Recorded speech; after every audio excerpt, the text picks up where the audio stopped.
Saint Anthony FC असोल्डान उगवे rising क्लबाचेर आपले वर्चस्व गाजयले। 3-2 फरकांनी रंगतदार match सोंपली।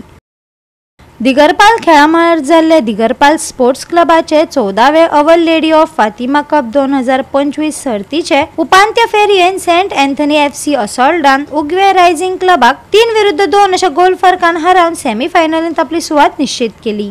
टुर्नामेंट आमचो बरो ऑर्गनायज केला आनी आमल्या सगळ्या प्लेयरांनी खेळपा येवपाचें बरे भाशेन आपणाक गेम दाखोवपाचें आनी हो बरे भाशेन टुर्नामेंट गेला पुरो।